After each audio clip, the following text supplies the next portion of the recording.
नमस्कार, मैं अजय कुमार अलंकार, सेवानिवृत्त अपर निबंधक सहयोग समितियाँ बिहार पटना, यूट्यूब के सहकार चैनल में आपके समक्ष उपस्थित हूँ। आज की इस अंक में मैं मुख्यतः सहकारी समितियों, विशेषकर प्राथमिक सहकारी समिति के नामांकन की प्रक्रिया के संबंध में चर्चा करूँगा। सहकारी समितियों के नामांकन की प्रक्रिया प्रपत्र E1 के प्रकाशन के साथ शुरू हो जाती है, जिसमें बहुत सारी जानकारी रहती है कि किन किन पदों के लिए नामांकन होना है, किस सहकारी समिति के लिए नामांकन किया जाएगा, कब निर्वाचन है, मतदान की तिथि कब है, बूथ का क्या नाम है। तो निर्वाचन पदाधिकारी द्वारा विस्तृत रूप में प्रकाशित किया जाता है और इसका प्रकाशन के समय ध्यान रखना चाहिए कि इसकी एक प्रति संबंधित थाना के थाना प्रभारी को उपलब्ध कराएं प्रपत्र E1 का, ताकि वे नामांकन के समय उपस्थित रहकर यह देखें कि कोई ऐसा व्यक्ति जिस पर वारंट निर्गत हो आत्मसमर्पण किए बिना नामांकन नहीं कर सके। अब नामांकन की प्रक्रिया के बारे में चर्चा करने से पहले मैं यह स्पष्ट कर देना चाहूँगा कि बिहार सहकारी सोसाइटी अधिनियम 1935 यथा संशोधित की धारा 14 की उपधारा 2 के अंतर्गत यह स्पष्ट किया गया है कि प्राथमिक सहकारी समितियों में प्रबंधकारिणी की सदस्य संख्या अधिकतम 13 होगी, केंद्रीय सहकारी समिति में 15 और शीर्ष अथवा राज्य स्तरीय सहकारी समिति में प्रबंधकारिणी की सदस्य संख्या 17 होगी। प्रायः प्राथमिक स्तर की सहकारी समितियों के निर्वाचन की प्रक्रिया या नामांकन की प्रक्रिया को समझने की जरूरत है, क्योंकि इनकी संख्या काफ़ी है। इसमें पैक्स आते हैं, दुग्ध उत्पादन सहकारी समितियाँ आती हैं, जीविका की समितियाँ हैं,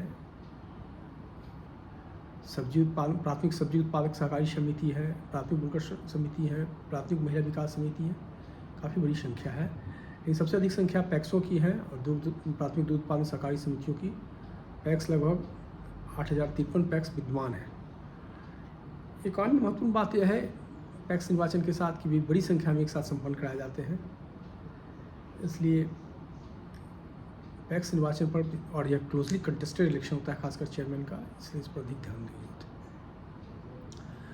अब मैं स्पष्ट कर दिया मैंने कि प्राथमिक सहकारी समिति की अधिकतम सदस्य संख्या, प्रबंधकारिणी की अधिकतम सदस्य संख्या 13 है, जिसमें एक पद प्रबंधक का होता है, वह पदेन होता है, और बाकी 12 पद होते हैं प्रबंधकारिणी के जो निर्वाचित पद होते हैं और जिनके लिए निर्वाचन कराया जाता है। विभिन्न समितियों में अलग स्थिति है। किसी समिति में अध्यक्ष भी होते हैं और सचिव का पद भी होता है, तो भी एकल पद की श्रेणी में माने जाएंगे। और पैक्स में एक अध्यक्ष का पद होता है और बाकी 11 कार्यकारिणी के सदस्य होते हैं। अब मैं थोड़ी सी चर्चा आरक्षण के संदर्भ में कर दूं। 2013 में जब बिहार सहकारी सोसाइटी अधिनियम में संशोधन हुआ तो सहकारी समिति के प्रबंधकारिणी समिति में आरक्षण का प्रावधान किया गया। 2 पद अनुसूचित जाति और जनजाति के लिए, 2 पद अति पिछड़ा वर्ग के लिए और 2 पद पिछड़ा वर्ग के लिए आरक्षित किए गए। मतलब कुल संख्या का 50% आरक्षण दिया गया। कहने का अभिप्राय यह है प्राथमिक सहकारी समिति के संदर्भ में, क्योंकि 12 पद का इलेक्शन होना है, एक पद अध्यक्ष का पद एकल होता है, जहाँ भी एकल पद है उसमें आरक्षण नहीं दिया जाता है, परंतु वह अनारक्षित पद की श्रेणी में आता है। उस पद के लिए कोई भी अभ्यर्थी हो सकता है जो इसका नाम पैक्स की मतदाता सूची में हो और जो बिहार सहकारी सोसाइटी अधिनियम 1935 की धारा 44 और बिहार सहकारी सोसाइटी नियमावली 1959 के रूल 23 के तहत इसमें अयोग्यताएँ निहित नहीं हो। इन रूल 23 में विस्तृत व्याख्या की गई है कि कौन सा व्यक्ति होगा जो पैक्स का सदस्य होगा, मतदाता होगा, लेकिन प्रबंधकारिणी के निर्वाचन का अभ्यर्थी नहीं होगा। इसकी विस्तृत चर्चा मैं तब करूंगा जब मैं संवीक्षा के संबंध में नामांकन की समीक्षा के संबंध में मैं जब अपना अंक प्रस्तुत करूँगा। फिर मैं वापस लौटता हूँ कि 12 पद को मानते हुए 50% आरक्षण दिया गया है, एक पद अनारक्षित है, यह सभी वर्गों के लिए खुला हुआ है। अब 2 पद जो बच गए ईबीसी के लिए, SC ST के लिए, उसमें 1 पद महिला के लिए है आरक्षित। इसी तरह ईबीसी के लिए जो 2 पद दिए गए हैं उसमें भी 1 पद महिला के लिए आरक्षित है। इस तरह ओबीसी के लिए भी जो 2 पद दिए गए हैं उसमें भी 1 पद महिला के लिए आरक्षित है। इसको आप Annexure 1 Annexure 2 के रूप में देख सकते हैं। अब SC ST के लिए 2 पद में से 1 पद महिला के लिए आरक्षित है, इसका मतलब यह नहीं कि दूसरा पद पुरुष के लिए आरक्षित है। वह पद अनारक्षित है, उसमें महिला और पुरुष दोनों अभ्यर्थी हो सकते हैं, बशर्ते किसी महिला ने यदि आरक्षित कोटि की महिला के रूप में नामांकन किया हो तो वह इस सुविधा का लाभ ले सकती है। यही स्थिति ईबीसी वर्ग में भी है, ओबीसी वर्ग में भी है। 1 पद महिला के लिए आरक्षित है उस वर्ग की महिला के लिए, परंतु दूसरा पद ओपन है, सभी के लिए है। उसमें कोई भी नामांकन दे सकता है, महिला भी पुरुष, और महिला भी और पुरुष भी, बशर्ते महिला ने उस कैटेगरी के आरक्षण कोटि का लाभ नहीं लिया हो। अब मैं एक बात और स्पष्ट कर देना चाहूँगा कि 6 पद आरक्षित हो गए, 1 पद अध्यक्ष का हो गया, बचे 5 पदों में 2 पद महिला के लिए रिजर्व है। 2 पद महिला के लिए आरक्षित है, किसी भी कैटेगरी की महिला उसमें नामांकन कर सकती है, बल्कि बशर्ते उसने कैटेगरी में महिला पद के लिए आरक्षण नहीं दिया हो। बाकी 3 पद बच गए, उन 3 पदों में केवल पुरुष ही नहीं बल्कि महिला भी अभ्यर्थी हो सकती है और किसी कैटेगरी की महिला अभ्यर्थी हो सकती है, बल्कि बशर्ते उसने अपने महिला के पद के रूप में किसी अन्य कैटेगरी में अपना नॉमिनेशन नहीं किया। यह स्थिति स्पष्ट हो गई।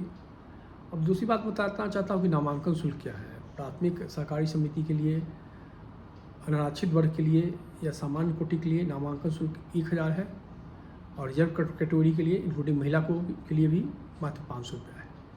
यह प्राथमिक समिति के लिए है, अन्य समितियों में यह क्रमशः बढ़ते जाता है। सेंट्रल समिति में सामान्य कोटि के लिए 2000, रिजर्व कैटेगरी इंक्लूडिंग महिला के लिए 1000 हो जाता है।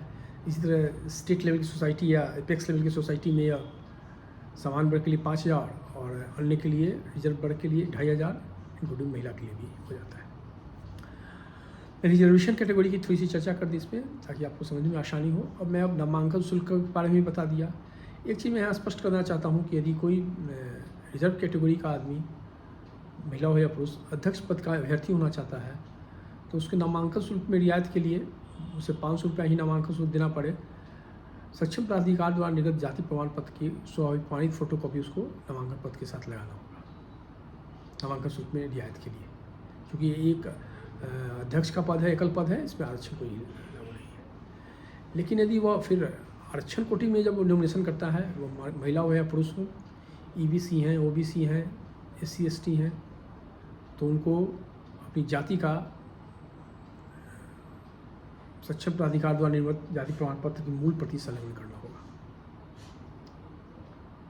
यह ध्यान देने की योग्य है कि यदि वे आरक्षण कोटि से नॉमिनेशन करती हैं, SC ST OBC EBC और महिला हो या पुरुष हो, उनको जाति प्रमाण पत्र देना होगा। लेकिन फिर वे सामान्य कोटि के लिए 2 पद हैं, वहाँ यदि नॉमिनेशन होता है तो 2 पद तो महिला के लिए आरक्षित है, किसी भी कैटेगरी के लिए, तो इसमें आरक्षण प्रमाण पत्र देने की जरूरत नहीं है। 2 कोटि बाद फिर 3 कोटि में ओपन है पुरुष के लिए, 3 पद महिला और पुरुष के लिए, इसको भी ध्यान देने की जरूरत है। अब कोई भी अभ्यर्थी है 2 पद के लिए नामांकन दे सकता है। पद तो 2 ही है, अध्यक्ष है और प्रबंधकारिणी का चुनाव है, 2 पद के लिए नामांकन दे सकता है। उसमें कहीं से कोई 2 पद के लिए चुनाव भी लड़ेगा, निर्वाचित घोषित हो जाएगा, तो यह जरूर है कि उसको 24 घंटे के अंदर निर्वाचन पदाधिकारी के समक्ष उपस्थित होकर 1 पद से त्यागपत्र देना होगा, अन्यथा निर्वाचन पदाधिकारी को यह अधिकार होगा कि वह किसी एक पद को रिक्त घोषित कर दे और मतगणना में दूसरा स्थान पाने वाले व्यक्ति को निर्वाचित घोषित कर दे। एक अन्य बात है कि कोई व्यक्ति 2 सेट में नामांकन कर सकता है। नामांकन शुल्क की मूल प्रति उसको 1 सेट के साथ लगाना होगा और फोटोकॉपी दूसरे सेट के साथ देना होगा, वो स्वीकार्य होगा। नामांकन शुल्क की अदायगी दोनों तरह से की जा सकती है। समिति को पेमेंट किया जा सकता है, रसीद दी गई समिति या NR रसीद हो, या निर्वाचन पदाधिकारी के कार्यालय में जो व्यवस्था हो उसको। प्राय निर्वाचन पदाधिकारी के जो कार्यालय में व्यवस्था है उसी के अंतर्गत लोग रसीद कटाते हैं और उसको नामांकन पत्र के साथ संलग्न करते हैं। नामांकन शुल्क के मद में जो भी राशि प्राप्त होगी वो निर्वाचन समाप्त होने के बाद संबंधित समिति को निर्वाचन पदाधिकारी द्वारा अदायगी कर दी जाएगी। यह स्पष्ट प्रावधान है। इतनी चर्चा मैंने कर दी। अब मैंने थोड़ी सी चर्चा कर दी कि कौन आदमी है जो पैक्स के नामांकन नहीं कर सकता है या प्राथमिक कृषि सहकारी समिति में नामांकन नहीं कर सकता है। इसमें मैंने सेक्शन 44 और रूल 23 का जिक्र किया। समीक्षा के अंक में मैं इसकी विशेष प्रकाश डालूंगा। अब नामांकन पत्र कैसे डाला जाए, नामांकन कैसे किया जाएगा। नामांकन का जो प्रपत्र है वह E2 है। E2 में है, फोटो युक्त है, फोटो लगाना है। और E2 में प्रत्येक अभ्यर्थी को उसमें अपना नामांकन करना है। उसमें उसका नाम रहेगा, पता आदि भी रहेगा, किस पद के लिए है और किस पैक्स के लिए है उसका जिक्र रहेगा। साथ ही उसके साथ उसके नामांकन मतदाता सूची में उसका क्या क्रमांक है इसका जिक्र रहेगा। साथ ही उसके जो प्रस्तावक और समर्थक हैं उनका नाम रहेगा और मतदाता सूची में किस क्रमांक पर प्रस्तावक और समर्थक का नाम है यह भी जिक्र रहेगा। प्रपत्र E2 में सब दिया गया है विवरणी। इसको केवल मैंने ध्यान देने के लिए इसको इंगित किया है। प्रस्तावक समर्थक कोई भी हो सकता है, वह सदस्य हो या सदस्य हो, इसको ध्यान रखने की जरूरत है। परंतु एक व्यक्ति किसी खास पद का प्रस्तावक का समर्थक किसी व्यक्ति के लिए बन गया तो फिर उसी पद के लिए वो दूसरे व्यक्ति का नहीं बनेगा। यह बात ध्यान देने योग्य है कि इसमें खासकर जो हमारी ऐसी समिति का चुनाव होता है, यहाँ सदस्य संख्या काफ़ी है, उसमें यह ध्यान देने की ज़रूरत है। हाँ, जहाँ सदस्य संख्या कम है तो उसमें रिलैक्सेशन दिया जाता है, वो अलग बात है। वर्तमान में मेरे चर्चा का विषय नहीं है। एक व्यक्ति जो किसी पद का किसी खास व्यक्ति का प्रस्तावक समर्थक बन गया, वह उसी पद के लिए दूसरे व्यक्ति का प्रस्तावक और समर्थक नहीं बनेगा। स्थिति बहुत स्पष्ट है। अब प्रपत्र E2 में नामांकन किया गया। E2 मैंने बता दिया कि E2 के साथ नामांकन किया गया। अब नामांकन जैसे ही प्राप्त होगा तो उसको क्रमानुसार अंकित करना है। जो भी निर्वाचन पदाधिकारी हैं या उनके सहायता के लिए जो उप निर्वाचन पदाधिकारी हैं उनको अपने दस्तखत में रिसीविंग देना है और रिसीविंग में देना है कि हाँ प्राइम ऑफिस इसको चेक किया गया, सही पाया गया। और उस रिसीविंग में समीक्षा की तिथि, समय और स्थान का भी जिक्र रहेगा। इसको ध्यान देने की जरूरत है। नामांकन प्राप्ति के समय इसको देने की जरूरत है। नामांकन प्रपत्र E2 में प्राप्त कर लिया गया, लेकिन मात्र पहली बात है कि E2 में जो फोटो युक्त है वो तो है ही, मात्र इतना ही कागजात नहीं है। E2 के साथ संलग्न कागजात बहुत सारा होगा, इसको भी आपको ध्यान देने की ज़रूरत है। कि सबसे पहले उसमें क्या संलग्न होगा। शपथ पत्र एक इम्पॉर्टेंट चीज़ है कि आपको शपथ पत्र जो होगा E2 के साथ संलग्न होगा। शपथ पत्र में मूलतः यह घोषणा रहेगा, मूलतः जो अभ्यर्थी होगा उसका यह घोषणा होगा कि वो सहकारिता अधिनियम 1935, सहकारिता नियमावली 1959 और संबंधित सहकारी समिति की विधियों के अंतर्गत निर्वाचन लड़ने हेतु पात्र है, उसमें कोई अयोग्यता नहीं है। यह शपथ पत्र उसको देना होगा कि अधिनियम, नियमावली और विधि के अंतर्गत कोई भी ऐसी योग्यता उसमें नहीं है जो निर्वाचन लड़ने से उसको रोकती है। यह शपथ पत्र हो गया। अब शपथ पत्र जो होगा वह पब्लिक नोटरी के समक्ष भी हो सकता है, एग्जीक्यूटिव मजिस्ट्रेट के समक्ष भी हो सकता है, ओथ कमिश्नर के भी समक्ष भी हो सकता है। शपथ पत्र में 2 गवाह भी होंगे। या तो शपथ जो प्रपत्र E2 के साथ उस संलग्न कागजात है उसमें जिक्र है, उसको देख लेने की जरूरत है। 2 गवाह होंगे और शपथ पत्र या तो पब्लिक नोटरी का हो या एग्जीक्यूटिव मजिस्ट्रेट का हो या ओथ कमिश्नर का हो। अब शपथ पत्र के साथ एनेक्शर है। प्रपत्र E2 एक पेज का है, उसमें सारी सूचना है, उसी के बगल में रिसीविंग है वो देना है, मैंने बता दिया। एक प्रपत्र E2 के साथ कई अन्य कागजात हैं जिसमें एक शपथ पत्र है। शपथ पत्र तो यह घोषणा करना है कि हाँ नियमावली, अधिनियम और विधि के अंतर्गत वो अयोग्य नहीं है नामांकन करने के लिए। लेकिन उसके साथ जो संलग्न कागजात हैं उसमें यह घोषणा करना होगा सबसे पहले। सब नेक्स्चर रहेगा कि उसमें नेक्स्चर में जो है उसमें है, पहला है कि वो किसी न्यायालय में से द्वारा किसी मामले में वो दंडित नहीं किया गया है, दंडित नहीं किया गया है, या किसी मामले में न्यायालय ने उसके विरुद्ध संज्ञान नहीं लिया है। इसकी विस्तृत चर्चा होगी। जो निर्वाचन पदाधिकारी की हस्त पुस्तिका है उसमें दिया गया है, इसका प्रारूप दिया गया है, उसको देख लेने की जरूरत है। दूसरा उसको ये जिक्र करना होगा कि रूल 23 के अंतर्गत उसमें कोई अयोग्यता नहीं है। शपथ पत्र के एनेक्शन में उसको यह उल्लेख करना होगा कि रूल 23 के अंतर्गत कोई भी ऐसी अयोग्यता नहीं है जो उसको पदाधिकारी समिति के निर्वाचन में अभ्यर्थी होने से रोकती है। तीसरा में है 3 में होगा उसको चल संपत्ति का घोषणा करना होगा और अचल संपत्ति का घोषणा करना होगा। पूरा ब्यौरा के साथ कहाँ ज़मीन है, क्या है, मोजा कहाँ है, खाता क्या है, खिसरा है, या परपत्र में दिया हुआ है। इन संलग्न कागजातों को देखना भी ज़रूरी है। फिर वो उसका जो चौथा होगा उसमें लेक्चर में उसमें होगा कि विभिन्न बकाया का विवरण होगा। अपना महिला हो तो पति का और पुरुष हो तो पत्नी का, आश्रितों का। उस बकाया में है कि बैंक लोन्स है, वित्तीय संस्था का बकाया हो, या सरकार का बकाया हो, आयकर का बकाया हो, प्रॉपर्टी टैक्स हो, वेल्थ टैक्स हो, इन सब चीज़ों की, या बिक्री कर हो, बिक्री कर का बकाया का भी उसमें उल्लेख करने की ज़रूरत है। इसको समझने की ज़रूरत है। अब उसके बाद एक अलग लेक्चर में एक और चीज़ लगा रहेगा जो शैक्षणिक योग्यता का है कि उसकी क्या शैक्षणिक योग्यता है। और उसके बाद फिर लगेगा अभ्यर्थी का बायोडाटा, फोटोयुक्त बायोडाटा, कि उसकी क्या क्या है डिटेल रहेगा उसमें, क्या क्या उसमें जिक्र रहेगा। यह तो मैंने हुआ, उसके इतना पर ही काम समाप्त नहीं हो गया। उसके बाद एक प्रपत्र ग में उसको मतदाता होने की घोषणा करना होगा कि हाँ वह जिस सहकारी समिति का अभ्यर्थी है उसका मतदाता है, मतदाता सूची में उसका इस क्रमांक पर उसका नाम है। इस घोषणा के अलावा उसको एक और लगाना होगा कि मतदाता सूची में जो जिस पृष्ठ पर उसका नाम है और जहाँ नाम है उसकी सत्यापित प्रति उसको लगाना होगा। और सत्यापित प्रति या समिति के प्रबंधक द्वारा भी किया जा सकता है, या किसी प्रयोगशील पदाधिकारी को भी इसके लिए जिम्मेवारी दी जा सकती है। और एक चीज़ अन्य है जो उसके साथ संलग्न होगा, सक्षम प्राधिकार द्वारा निर्गत जाति प्रमाण पत्र। यदि दो सेट में नामांकन करता है, एक में फोटो स्टेट होगा, एक में मूल प्रति जाति प्रमाण पत्र लगेगा, और साथ ही नामांकन शुल्क की रसीद की मूल प्रति। इतना चीज़ उसको नामांकन पत्र के साथ संलग्न करना होगा। इसको देखने की ज़रूरत है। कोई व्यक्ति नामांकन पत्र करने आता है तो देखना है कि प्रपत्र ई 2 में नामांकन कर रहा है कि नहीं, प्रपत्र ई 2 विधिवत भरा हुआ है कि नहीं, जो सूचनाएँ हैं। और प्रथम दृष्टया जो एनेक्चर लगे हुए हैं, एनेक्चर मैंने चर्चा कर दिया कि क्या क्या एनेक्चर होगा। उसके नामांकन के साथ शपथ पत्र होगा। शपथ पत्र में वो घोषणा करेगा कि बिहार सहकारी सोसाइटी अधिनियम 1935, बिहार सहकारी सोसाइटी नियमावली 1959 और संबंधित सहकारी सोसाइटी की विधि के अंतर्गत निर्वाचित होने के लिए, नामांकन करने के लिए योग्य है, उसमें कोई अयोग्यता नहीं है। और यह शपथ पत्र पब्लिक नोटरी का होगा, या ओथ कमिश्नर का होगा, या एग्जीक्यूटिव मजिस्ट्रेट का होगा, और इसमें 2 गवाह के हस्ताक्षर होंगे। फिर उसके साथ संलग्न होगा कि न्यायालय ने यदि उसको सजा दी हो तो उसका विस्तृत विवरण हो, या किसी मामले में संज्ञान लिया हो तो उसका विस्तृत विवरण, जिसका निर्वाचन पदाधिकारी की हस्तपुस्तिका में संलग्न प्रपत्र में जिक्र है। फिर उसको यह भी घोषणा करना होगा कि रूल 23 के तहत उसके में कोई अयोग्यता नहीं है, यह भी स्पष्ट उसको घोषणा देना होगा।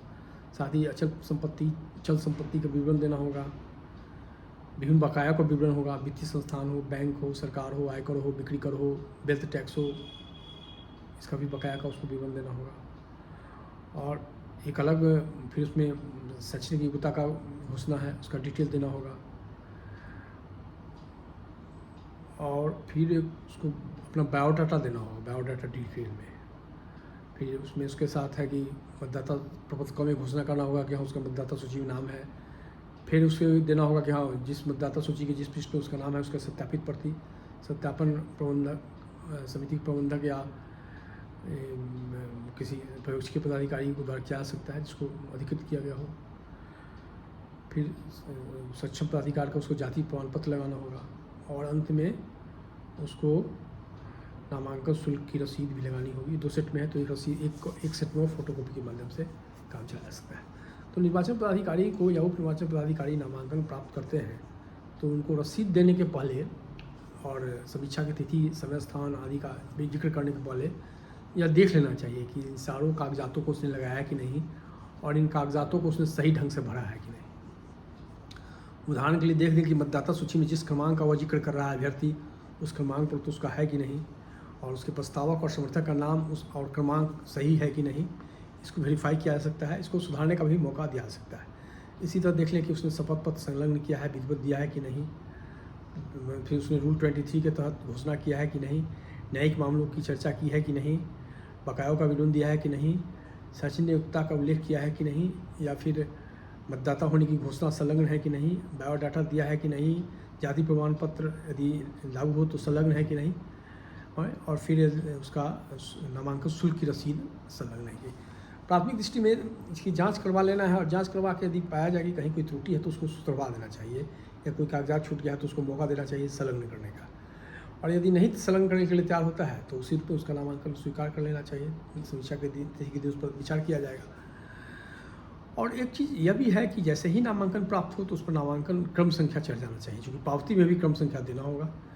पहला प्राप्त होगा पहला, दूसरा प्राप्त होगा दूसरा, तीसरा प्राप्त होगा तीसरा, चौथा का चौथा, क्रम संख्या। इसमें पद के लिए कोई आइडेंटिफिकेशन नहीं है कि उस पद के लिए लगा हुआ है। जनरली जैसे जैसे प्राप्त होगा, जिस पद के लिए प्राप्त हो उसको देख लेना है जी, उनकी पहले आप प्राप्त होगा पहला दे देना है। हो सकता है कोई व्यक्ति एक ही साथ 2 सेट में करे तो पहला दूसरा चढ़ जाएगा, और हो सकता है कि कोई व्यक्ति पहला सेट एक कर दे जिस पर 1 नंबर चढ़ गया, उसके बाद 5 आदमी और नॉमिनेशन कर दे जिसमें 6 नंबर तक चढ़ गया है, 7वें नंबर पर आके फिर दूसरा सेट दे तो उस पर 7वां नंबर चढ़ेगा। तो यह मैं इन चीज़ों की मैंने चर्चा इसलिए की कि यदि इन चीज़ों की जांच कर ली जाएगी तो समीक्षा की तिथि को काफ़ी सावधानी हो जाएगा। और इसके बाद एक काम यह भी करना है कि प्रत्येक दिन नामांकन के लिए निर्धारित समय है 11 बजे से 3 बजे तक। नामांकन फिजिकली लेना है, भौतिक रूप से उपस्थित होकर कर देगा। उसके प्रस्तावक एवं समर्थक भी भौतिक रूप से उपस्थित होंगे, और एक बार भी नामांकन प्रस्तावक एवं समर्थक बन जाएंगे तो वे इनकार नहीं कर सकते हैं कि हाँ हम उसके प्रस्तावक समर्थक नहीं बने, दबाव से बनवाया गया। यह भी प्रावधान है, इसको भी ध्यान देने की जरूरत है। अब जब नामांकन का समय 11 से 3 है, इसी बीच नामांकन लेना है, समय के बाद नहीं लेना है, न समय के पहले लेना है, न तो विवाद का कारण होगा। अब जब नामांकन का समय 3 बजे के बाद समाप्त हो जाएगा तो निर्वाचन पदाधिकारी को चाहिए कि प्रपत्र ई में पदवार एक विवरणी तय करेगा। प्रपत्र ई में पदवार रहेगा, किस पद के लिए क्या नामांकन पड़ा, उसमें आवश्यक ब्यौरा क्या है, और उसको एक इस सूचना के साथ प्रकाशित करेगा कि इसमें जो नामांकन का ब्यौरा दिया गया है, इसमें अभ्यर्थी का सहकारिता बकाया यह है, आपराधिक मामले यह हैं, और अन्य सूचना यह है। इसका अवलोकन कीजिए, और यदि किसी को आपत्ति है तो नामांकन की समीक्षा की तिथि अपनी आपत्तियाँ दर्ज करा सकते हैं। या इसको पब्लिक डोमेन में लाना बहुत ज़रूरी है ताकि लोग समझ सके कोई किसी ने छल कपट का प्रयोग नहीं किया है या गलत ढंग से नामांकन नहीं कर दिया है। लेकिन ये जो आपत्ति देने का, जो सूचना के विरुद्ध आपत्ति देंगे तो लोग नामांकन की तिथि, समीक्षा की तिथि 1 दिन पहले देंगे। जो निर्वाचन पदाधिकारी ने ब्यौरा प्रकाशित किया सूचना पत्र में और कहा कि आप आपत्ति दे सकते हैं, तो वैसे आपत्ति 1 दिन पहले दिन नहीं होगी। मोटा मोटी नामांकन की यही स्थिति है। इससे को सावधानी के साथ नामांकन लेना चाहिए, और एक बार जो निर्वाचन पदाधिकारी हस्तपुस्तिका है उसमें संबंधित प्रावधान को पढ़ लेना चाहिए, और जो प्रपत्र में सूचनाएं हों उनको देखना चाहिए कि सही अंकित हैं कि नहीं, और नहीं तो उनको सुधार करने का मौका देना चाहिए। यदि सुधार करने का नहीं हो तो उसी पर नामांकन स्वीकार कर लेना चाहिए। तो मोटा मोटी मैंने नामांकन की प्रक्रिया की जानकारी आपको दी। अब मैं अगले अंक में नामांकन की समीक्षा के बारे में विस्तृत जानकारी दूंगा। इसी दौरान मैं यह प्रस्तुत करूंगा कि कौन व्यक्ति सहकारी समिति के निर्वाचन का अभ्यर्थी नहीं हो सकता है, सेक्शन 44 ने या रूल 23 ने उसके लिए क्या योग्यताएँ निर्धारित की हैं, और समीक्षा के अन्य बिंदुओं पर भी मैं गहन चर्चा करूँगा, जिसमें बिहार राज्य निर्वाचन प्राधिकार द्वारा जो चेकलिस्ट दिया गया है जिसमें 26 बिंदु पर जांच करना है, उस पर भी मैं बात करना हूँ। तब तक के लिए मैं आपसे आज विदा लेता हूँ, मैं इस अनुरोध के साथ कि आप मेरे चैनल को लाइक करें, शेयर करें और सब्सक्राइब करें। फिर मिलेंगे अगले अंक में। नमस्कार।